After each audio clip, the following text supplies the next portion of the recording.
जय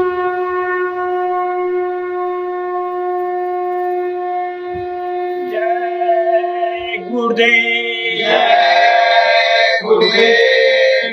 मेहनत और ईमानदारी अपनाओ, खोई बरकत वापस पाओ। जो अंडा मांस खाएगा सीधे नरक में जाएगा।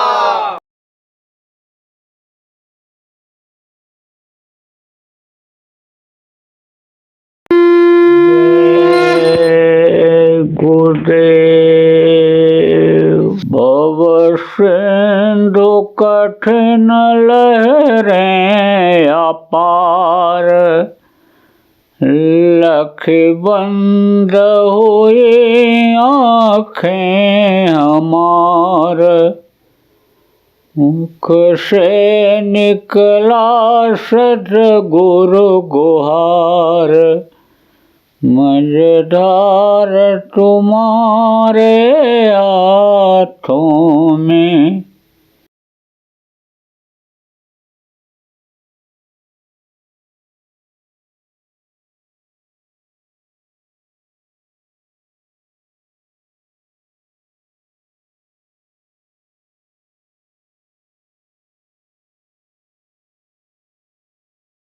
जय गुरुदेव। सर्वसमर्थ सर्वत्र स्मरणीय परम पूज्य गुरु जी महाराज, उपस्थित सभी सत्संगी धर्म प्रेमी बच्चे एवं बच्चियों, आज का यह समय और स्थान बहुत ही महत्वपूर्ण है। इस घोर कलयुग में 10 जनवरी 2022 को इंदौर जिला देपालपुर तहसील के बड़ौली होज गांव के आप प्रेमियों का दर्श स्पर्श हो रहा है। सत्संग के 2 वचन गुरु महाराज की दया से कहने और सुनने का अवसर मिल रहा है। देखो प्रेमियों, संत मत सबसे ऊंचा मत है, लेकिन ये थोड़ा देर में लागू हुआ। जब इस धरती पर संत का प्रादुर्भाव हुआ, संत आए, तब उन्होंने अपने मत को प्रकट किया, लोगों को बताना समझाना शुरू किया। अन्य जो मत हैं वो बहुत पहले से चले आ रहे हैं और संत मत का विस्तार भी उस गति से नहीं हुआ जिस गति से अन्य मतों का विस्तार हुआ है। लेकिन ये संत का जो मत है, संत के जो विचार हैं, संत का जो ये रास्ता है, ये है सबसे मुफीद, सबसे फायदेमंद मनुष्य के लिए है। समझने की बात है, समझ में अगर आ जाए तो वे सब काम बन जाए। पहले के जो मत हैं उस पूजा और उपासना में, कह लो पूजा पाठ में तकलीफ ज़्यादा होती है, इसमें कोई तकलीफ नहीं। उसमें देखो, जैसे सत्यनारायण की कथा करवानी है, भागवत की कथा करवानी है, राम कथा, कृष्ण कथा, ये कथा अगर कहवानी है तो सामान की ज़्यादा ज़रूरत पड़ती है। और पूछा जाए इतने सामान की क्या ज़रूरत है, तो कहते हैं इसके बगैर यज्ञ पूरा नहीं होगा, इसके बगैर कथा पूरा नहीं होगा। फूल, पत्ती, नैवेद्य, जौ, तिल, घी, मेवा, यह सब तो लाना ही पड़ेगा। तो वो थोड़ा कठिन है। वो ये समझो कि एक तरह से प्रारंभिक पाठ है। प्रारंभिक पाठ जो होता है शुरू का, बच्चे के लिए कठिन होता है, ऐसे ही है। लेकिन ये जो है, ये जब समझ में आ जाता है तो कोई सामान की ज़रूरत ही नहीं है, कोई दौड़ धूप की ज़रूरत ही नहीं है, शरीर को ज़्यादा तकलीफ देना भी नहीं है, आराम से लोक भी बन जाता है और परलोक भी बन जाता है। यहाँ आदमी के खाने पहनने की कमी नहीं होती है, मान सम्मान इज्जत भी मिल जाती है।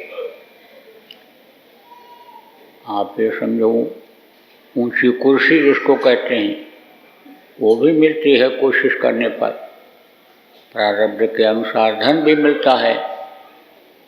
यानी दुनिया की चीज़ें ये मिलती हैं, लोक जिसको बनना कहते हैं बनता है, और परलोक भी बन जाता है। जिस काम के लिए यह मनुष्य शरीर मिला, जीवात्मा के कल्याण के लिए, इसका भी कल्याण हो जाता है, इसकी मुक्ति मोक्ष हो जाती है। यह फिर लौट करके इस दुनिया संसार में नहीं आती है, जन्मना और मरना नहीं पड़ता है। लेकिन जब समझ में आ जाए कि रे मन मुसाफिर, निकलना पड़ेगा, काया कुटी खाली करना पड़ेगा। देखो, यह जो प्रार्थनाएं हैं, चेतावनी है, ये पहली सीढ़ी है, समझ लो। इससे लोगों के अंदर जागृति आती है, जागरण पैदा होता है, जानकारी मिलती है। जो चेतावनी प्रार्थनाएं होती हैं उससे समझो कि जानकारी होती है। और जब प्रार्थना की जाती है तो प्रार्थना में जिनकी प्रार्थना की जाती है उनका ध्यान भी किया जाता है। आप देखो, किसी को आपको बुलाना हो तो उसका ध्यान करना पड़ेगा। छोटा लड़का, बड़ा लड़का, या घर में लड़की है, उधर ध्यान जाएगा आपका। अब फिर नाम पुकारोगे। अब जब लड़की के नाम से पुकारोगे तो वो लड़की बोलेगी, लड़का रहेगा वहीं पर, लड़का नहीं बोलेगा। लड़के का नाम लेकर पुकारोगे तो लड़का बोलेगा। ऐसे जिसकी प्रार्थना की जाती है, जिससे प्रार्थना की जाती है, जिस तरह की प्रार्थना की जाती है, वो उस तरह से फल देता है, उस तरह से यानी समझो दया करता है, वो देखता है। संत मत में सबसे पहले गुरु का ध्यान कर प्यारे, बिना इसके नहीं छूटना। सभी मतों में गुरु का स्थान ऊंचा स्थान है। संत मत में सबसे ऊंचा स्थान है। गुरु कोई हाड़ मांस के शरीर के होते नहीं हैं। गुरु एक पावर होती है, एक शक्ति होती है। तो शक्ति जो होती है उस शक्ति में भी अंतर होता है। जैसे देखो, 1 horse power, 2 horse power, 5 horse power motor आप लोग लाते हो खेत में सिंचाई के लिए, तो ताकत उसकी होती है। तो जो समर्थ गुरु, संत गुरु होते हैं, संत मत को वही समझते हैं, संत मत को वही समझाते हैं। जीवात्मा के को परमात्मा तक पहुंचाने का रास्ता उन्हीं को मालूम होता है, वही बताते हैं। इसलिए लोक और परलोक दोनों बनाने के लिए सबसे पहले गुरु की प्रार्थना की जाती है, गुरु का ध्यान किया जाता है। तो आप ये समझो प्रेमियों कि प्रार्थना, सत्संग, आप ये समझो ध्यान और भजन, यह संत मत में प्रमुख हैं। तो आप जो नए लोग आए हो, आपको मैं बतलाता हूँ। देखो, अभी हम बोले मुँह से कि रे मन मुसाफिर, निकलना पड़ेगा। संतों ने गद्य में, पद्य में कह करके, सुना करके, दृष्टांत सुना करके, उदाहरण दे करके जीवों को समझाया, बताया। देखो, बच्चे जब गिनती नहीं गिनते हैं तो ये माताएं जो होती हैं रात को सोने से पहले ये कहानी सुनाती हैं, किस्सा सुनाती हैं और फिर कहती हैं अच्छा चलो अब गिनती गिन लो, 100 तक गिनती गिन लो, एक बार गिन लो, 50 ही तक गिन लो, फिर उसके बाद सो जाओ। तो इस तरह से जैसे मास्टर होता है, घर के परिवार के लोग होते हैं, सिखाते हैं बच्चे को, मनोरंजन करके सिखाते हैं, किसी भी तरह से उसको पढ़ाते हैं, प्रार्थना करके यानी समझो कि उसको समझा करके और फिर योग्य बनाते हैं। इसी तरह से जो भी संत आते हैं, जो भी समर्थ गुरु आते हैं, वो समझाते हैं। तो देखो मन ये कौन है? ये है मन, इस शरीर का राजा है। चलाती तो आत्मा है इस शरीर को, लेकिन मन इसके साथ हो गया। ये जैसे उल्टा तवा होता है, कड़ाही कह लो आप, ऐसे ही इसका आकार है मन का। लेकिन ये है समझो कि पूरे शरीर में अपनी ताकत को फैलाए हुए है। मन आप ये समझो ताकत को जब अपने फैलाता है तो इसको रस मिलता है। जैसे आप देखो भंवरा होता है, तितली होती है, फूल के ऊपर बैठती है, जिस फूल पर ये बैठती है यानी समझो कि उसका रस लेती है वो तितली। भंवरा उस फूल का रस लेता है जिस भी फूल पर बैठेगा। ऐसे ही मन अगर आँख के पास रुका बैठा तो देखने का रस लेता है, कान के पास बैठा तो सुनने का रस लेता है, आप ये समझो कि जिह्वा पर बैठा तो खाने का रस लेता है, आप ये समझो नीचे के इंद्रियों में बैठता है तो वहाँ का यह रस लेता है। तो मन यानी समझो कि एकदम से लिप्त हो गया, किसमें? इस शरीर में ही लिप्त हो गया। लेकिन संतों ने समझाया, कहा यह शरीर तो तेरे को खाली करना पड़ेगा। मन से ही कहा, रे मन मुसाफिर निकलना पड़ेगा, काया कुटी खाली करना पड़ेगा। ये मुसाफिर कहा मन को। आप ये समझो कि जैसे एक शरीर से एक मन निकला, एक आत्मा निकली, अब वो आत्मा दूसरे शरीर में जाएगी। वो मन के भंडार में या तो जाएगा या तो उसके साथ फिर दूसरे के यानी आत्मा के साथ लगेगा। तो कहा कि इससे मोह मत कर, इस काया कुटी को खाली करना पड़ेगा। काया किसको कहते हैं? ये तेरी हीरा जैसी काया तो जल जाएगी मना। प्राण के निकलने के बाद, मन के निकलने के बाद, जीवात्मा के निकलने के बाद इसको हीरा जैसी काया को ले जा कर के लोग जला देते हैं। तो कहा तेरी हीरा जैसी काया तो जल जाएगी मना। तरह तरह से समझाया। तो कहा कि ये मन जो तू है ये तू मुसाफिर है। मुसाफिर किसको कहते हैं? रेल में बैठ कर के आपको कहीं जाना है तो आप वहाँ स्टेशन पहुँचते हो, थोड़ी देर बैठे रहते हो जब तक रेल नहीं आती है। अब उसको कहो कि नहीं यहाँ मैं बैठा हूँ, देर ज़्यादा हो गई, थके हो, लेट भी जाते हो। जब ट्रेन आने को होती है, रेलगाड़ी आने को होती है, तब उठ करके जाते हो, उस पर बैठ करके सवार होकर के दूसरी जगह पहुँचते हो। तो आप ये समझो मुसाफिर खाना की तरह से है कि आए और चले गए। ऐसे ही ये है समझो कि जीवात्मा जब से संसार बना कितनी बार आई, कितनी बार चली गई, मन भी यह आया और ये चला गया। आप ये समझो तो इसको समझाया गया है कि इसको काया कुटी को खाली करना पड़ेगा। और आगे कहा कि यानी भाड़े के क्वार्टर को क्यों तू संवारे, एक दिन इसका मालिक निकाले। इस शरीर का मालिक कौन है? आप तो कहते हो मेरा हाथ है, मेरा पैर है, मेरा आँख है, मेरा कान है, मेरा सिर है, ये मेरा घर है, ये मेरा रुपया पैसा है, ये मेरे बीवी बच्चे हैं। लेकिन सच पूछो तो आपका कुछ यहाँ है ही नहीं। अगर आपका होने को होता तो आप कुछ लोग इसमें बैठे हो कि आप जिनकी औलाद हो, जिनके बेटा हो, ऐसे बाप आपके यही कहते कहते चले गए, ये घर मेरा है, ये घर मेरा है, ये ज़मीन मेरी, ये जायदाद मेरी, ये बच्चे मेरे, कहते कहते चले गए। आप पे समझो वो क्यों जाते हैं? ऐसे ही समझो आपको भी छोड़ना पड़ेगा। ये आपका कुछ नहीं है। ये है जो काया कुटी है, ये आपकी नहीं है। यह मनुष्य शरीर समझो आपका नहीं है।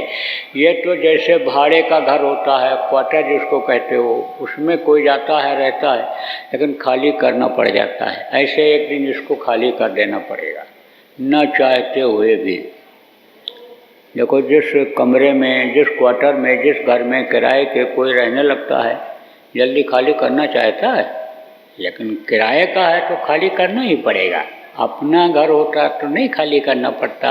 मतलब ये है कि मिट्टी पत्थर का घर की बात कर रहा हूँ, उसको ना खाली करना पड़ता। तो ये जिस शरीर को अपना शरीर कहते हो, ये अपना घर नहीं, अपना शरीर नहीं है। इसको आपको एक दिन खाली करना पड़ेगा।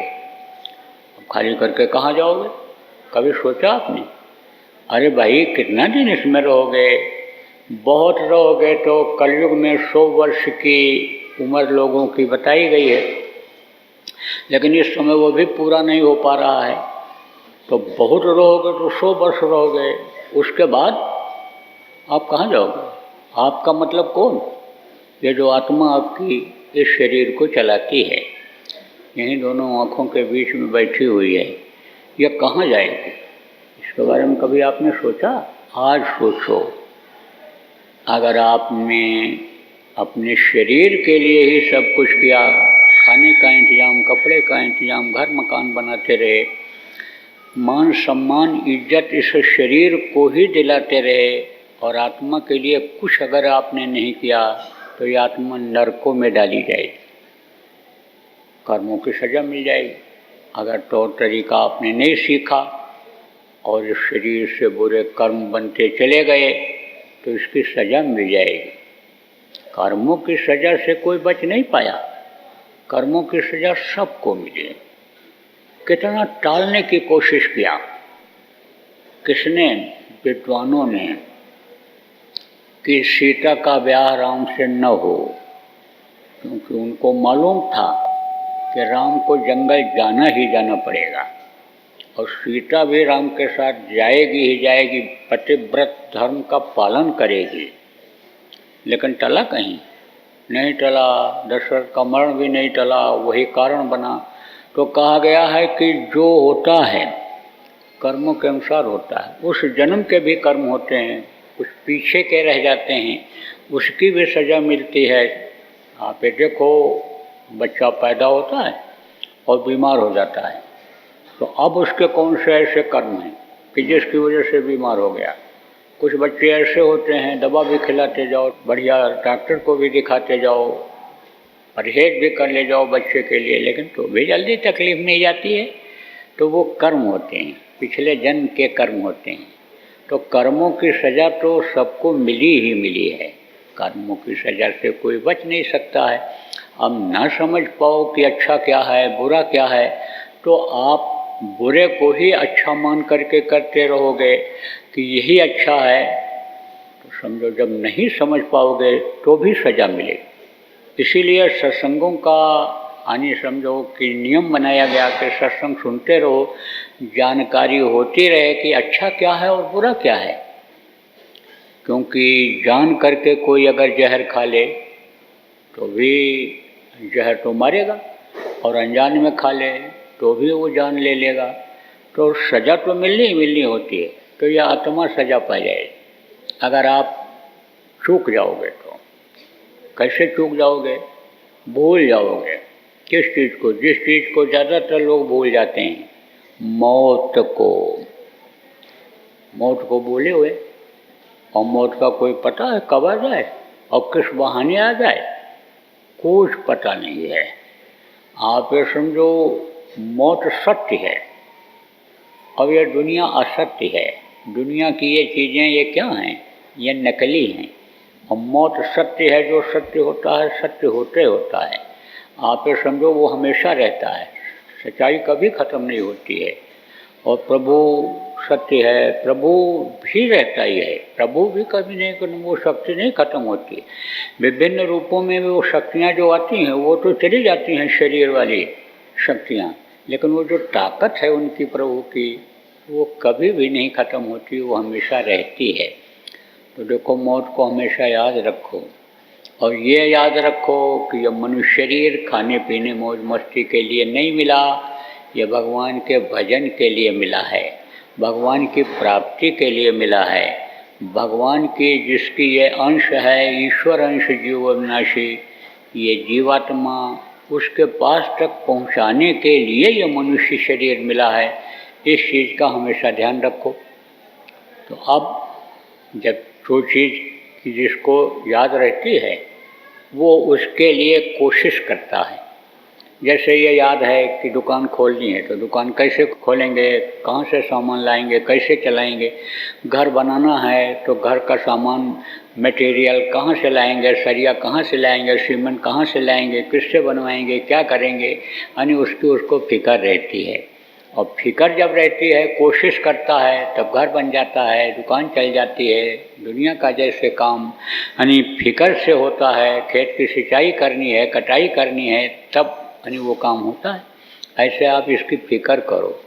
और फिक्र अगर नहीं करोगे, अगर सोचोगे नहीं, याद नहीं रखोगे, तो ये सफ़ेद चूहा और ये काला चूहा ये उम्र को आपके काट देंगे। सफ़ेद चूहा किसको कहते हैं? सफ़ेद चूहा कहते हैं दिन को, और काला चूहा किसको कहते हैं? रात को। अब ये दोनों चूहे आते हैं, किस लिए आते हैं? उम्र को काटने के लिए। अब इस सबकी उम्र कटती है, ये परिवर्तनशील है संसार, बदलाव इसमें होता रहता है। यहाँ का नियम ही यही है, जो पेड़ फलता है झड़ता है, जो आग जलती है वो बुझती है, और जो जन्मता है, पैदा होता है, वो मरता है। तो परिवर्तनशील संसार में जब कोई नहीं रहा, यहाँ मनुष्य शरीर में आया, तो आप कैसे रहोगे? अब यह भी आपको बता दूं कि साधना का रास्ता इसी मनुष्य शरीर के अंदर है, प्रभु के प्राप्ति का रास्ता इसी मनुष्य शरीर के अंदर है, जीवात्मा के मुक्ति मोक्ष दिलाने का रास्ता इसी मनुष्य शरीर के अंदर है। तो शरीर की मुक्ति तो हो जाती है, लेकिन जीवात्मा की मुक्ति नहीं होती, ये फंस जाती है। ये फिर इधर लौट करके आती है, कर्मों के अनुसार कीड़ा मकोड़ा की योनि में, सांप गोजर बिच्छू की योनि में ये डाल दी जाती है। वहाँ से छुटकारा मिलता है, गाय बैल की योनि मिलती है। उसके बाद फिर गाय और बैल के बाद 9 महीने माँ के पेट में लटकना पड़ता है। तो अब आप ये समझो कि 9 महीने बड़ी तकलीफ होती है, बड़ा कष्ट होता है। और एक बार अगर समझ लो कि अकाल मृत्यु हो गई, मार दिया, काट दिया किसी ने, तो प्रेत योनि में चला जाना पड़ता है। और प्रेतों की ज़िंदगी बड़ी लंबी होती है, बड़ी तकलीफ होती है। तो कुल मिला करके अगर चेतोगे नहीं, समझोगे नहीं, तो समझो कि फिर फंस जाओगे और जन्मते मरते रहोगे इसी में। जैसे पहले भी आपको नहीं पता है कि किसी योनि में रहे, किसी योनि में जरूर रहे हो आप। तो ऐसे ही बड़ी तकलीफ होती है। तो चेत जाओ, जो समय बचा है उसमें अपना काम बना लो। अपना काम क्या है, पराया काम क्या है? जिस काम को करने में लगे हुए हो, ये तो दूसरे का काम है। घर मकान जिसको आप अपना कहते हो, एक दिन उसी मकान से आपको लोग बाहर निकाल देंगे। जब ये प्राण निकल जाएंगे, वही मकान आपका दूसरे का हो जाएगा, वो दूसरे के लिए कर रहे हो। अपना काम क्या है कि अपनी इस जीवात्मा को परमात्मा तक जीते जी पहुंचा दिया जाए। उसके लिए इस समय पर कोई शरीर को तकलीफ भी नहीं देनी है, कष्ट भी नहीं देना है, कोई घर नहीं छोड़ना है, जमीन जायदाद नहीं छोड़नी है, बाल बच्चों को नहीं छोड़ना है, गृहस्थ आश्रम में रहना है। सीधा सरल रास्ता संतों ने बताया। आप ये समझो कि आँखों के नीचे की जितनी भी साधना थी, संतों ने ख़त्म कर दिया। क्यों? क्योंकि उम्र कलयुग में बहुत कम हो गई। सतयुग में मनुष्य की उम्र 1 लाख वर्ष की थी, त्रेता में 10,000 वर्ष की, द्वापर में 1000 वर्ष की, और कलयुग में 100 वर्ष की। तो कलयुग में बहुत कम उम्र हो गई। तब कलयुग में संतों को आना पड़ा। आप समझो कि 10,000 वर्ष की तपस्या में जब जीव अपने घर अपने मालिक के पास नहीं पहुंच पाए, तो 100 वर्ष की उम्र में कैसे पहुंच पाएंगे? वो अष्टांग योग, हठ योग, कुंडलिनियों को जगा करके जो पहले के समय में लोग करते थे, यज्ञ करते थे, जब करते थे, तब करते थे, उससे जब नहीं पहुंच पाया तो 100 साल की उम्र में कैसे पहुंच सकते हैं? और मन देखो यह कमज़ोर होता चला गया। सतयुग में हाथी के समान था, त्रेता में घोड़े के समान, द्वापर में बकरी के समान और कलयुग में चींटी के समान हो गया। ऐसे समय में कैसे उद्धार हो सकता है? इसलिए संतों का प्रादुर्भाव हुआ। नीचे की जितनी साधना थी उन्होंने सब खत्म कर दिया। अब आप ये समझो कि नीचे की जब साधना लोग करते थे, बुधा चक्र से जब चलते थे, देवताओं की परछाइयाँ जो चक्रों पर पड़ती हैं उनको देखते थे तो उनके अंदर ताकत आ जाती थी, शक्ति आ जाती थी। कोई कहीं तक पहुंचा, कोई कहीं तक पहुंचा, तो वही यानी अपनी ताकत को ही अपनी शक्ति मान करके, पावर मान करके रह जाते थे, आगे नहीं बढ़ पाते थे, उम्र चली जाती थी। लेकिन कर्म कुछ इस तरह के उनके थे कि नरकों में नहीं जाना पड़ता था, 84 में नहीं जाना पड़ता था, कम ही योनियों में जाना पड़ता था, ज़्यादा योनि में नहीं जाना पड़ता था। पेड़ बन करके नहीं खड़े किए जाते थे, कीड़ा बन करके ज़मीन के अंदर नहीं रहते थे, समझ लो कि पक्षी बन करके आसमान में उड़ते थे। 4 पैर वाले गाय, बैल, भैंसा, घोड़ा, इस तरह के ही योनियों में जाते थे। लेकिन जानना तो पड़ता ही था। जन्मते वक्त और मरते वक्त जो तकलीफ होती है उनको भी होती थी, लेकिन अब वो रास्ता नहीं खुला था आगे का। आँखों के बीच से जो ये रास्ता गया हुआ है, आँखी मध्य आँखी चमके, आँखी मध्य द्वारा ते द्वारे दूरबीन लगावे उतरे भोजल पारा है, ये तो बताया संत ने। ये तो कबीर साहब जैसे प्रथम संत आए, उन्होंने इस रास्ते को बताया। उन्होंने ही इस मनुष्य शरीर को अनमोल बताया, नहीं तो इसकी तो किसी को कीमत ही नहीं मालूम थी। कहा ना, मानुष जन्म बड़ा अनमोल, सदगुरु मिले तब दिया भेद खोल, तब भेद खोला कि यही घट भीतर सार समुंदर, याही ममलमल नहाओ, मन मोरा विदेशवा न जाओ, घर ही है क्या करी। यही घट भीतर कल्प वृक्ष है, चाही के नीचे चाहो, मन मोरा विदेशवा न जाओ, घर ही है क्या करी। जो तीर्थ में, व्रत में अन्य लोग खोजते थे, अब भी बहुत से लोग खोजते हैं। नदियों में स्नान करके प्रभु की प्राप्ति की खोज में अन्य जो भटकते थे, अब भी बहुत से लोग मुक्ति मोक्ष वहीं खोजते हैं, उसी में स्नान करके मुक्ति मोक्ष की कामना करते हैं। उसमें जो लोग फंसे हुए थे उन्होंने कहा कहीं भी आपको जाने की जरूरत नहीं है, संध्या तर्पण ना करूं, गंगा कबो न नहाऊं, हर हीरा अंतर वसे, वही के नीचे छाऊं। बोले इसी में सब कुछ है। यही मनुष्य शरीर ये अनमोल है, इसकी कोई कीमत नहीं है। कीमत किस चीज़ की नहीं होती है कि जो दुर्लभ चीज़ होती है, जल्दी नहीं मिलती है, सबके पास नहीं होता है, जिस चीज़ को कोई बना नहीं सकता है वो दुर्लभ चीज़ होती है। अब कोई कहे इतना बड़ा हीरा हम बना लें, नहीं बना सकता है। हीरा तो प्रकृति बनाती है, पत्थर है हीरा, और कहाँ से निकलता है? पहाड़ से, खाई से, नीचे से, धरती से, वो वहाँ से उत्पन्न होता है। तो कहते हैं देखो ये अनमोल हीरा है, ये अनमोल, इसकी कोई कीमत नहीं है। ऐसे इस मनुष्य शरीर को अनमोल बताया गया, हीरा इसको बताया गया, कीमती हीरा इसको बताया गया, और कोई इसको तैयार भी नहीं कर सकता है, कोई नहीं तैयार कर सकता है। इतनी इसमें सिस्टम है, इतनी मशीनरी है इसमें कि इतनी मशीनरी कोई बना ही नहीं सकता है। आप ये समझो, बाहर से मनुष्य का आकार का आप पुतला तो बना दो, मूर्ति तो बना दो, लेकिन अंदर उसके यानी ये बोलने वाली शक्ति जो है, चलने फिरने वाली ये जो शक्ति है, ये खा करके और ये टट्टी पेशाब करने वाली जो ये मशीनरी है, ये आप कोई भी उसमें फिट नहीं कर सकते हो, बना नहीं सकते हो इस शरीर में। तो आप ये समझो इसकी बहुत बड़ी कीमत है। इसमें तो आप मुख्य रूप से समझो कि यानी ये 6 कमल हैं, चक्र जिसको कहते हैं, ये शरीर को चलाते हैं। और आप ये समझो कि 72,000 इसमें नसें हैं। आप समझो कि इंगड़ा पिंगड़ा सुषुम्ना, ये 3 प्रमुख नाड़ियाँ हैं इसमें। और आप ये समझो बाकी ये और भी नाड़ियाँ हैं 10, तो ये इस शरीर को चलाने में दिखती भी हैं, लेकिन वो झीनी चदरिया जो उन्होंने कहा, बीनी रे झीनी चदरिया, जो ये पतली नसें हैं ये दिखाई नहीं पड़ती हैं, लेकिन नसें इसमें हैं। एक नस देखो कट जाती है, एक नस एक दूसरे के ऊपर चढ़ जाती है, तो कितना दर्द होता है। नसों में लग जाता है तो नसों में तनाव हो जाता है, दर्द होता है, पता नहीं चलता है कौन सी नस में है ये। ऐसे ही है, आप ये समझो कि ये है शरीर चलता कैसे है। इसमें जैसे आपके डॉक्टर लोगों ने बताया, जिस चीज़ को देख लेते हैं कि यह हार्ट है, आप ये समझो कि लीवर है, किडनी है, और आप ये समझो इसमें ऐसे इसको हिंदी में बताते हैं फेफड़ा है, यकृति है, आप समझो गुर्दा है, हिंदी में इसको ऐसा बोलते हैं। तो जिसको उन्होंने देखा, मशीन से जो देख लेते हैं या ऑपरेशन कभी किया तो देखा, उस चीज़ को तो जानते हैं, लेकिन ये चलता कैसे। कहते दिल बैठ गया। दिल क्यों बैठा, कैसे बैठा? जब यानी समझो प्राण निकल गया, दिल बैठ गया।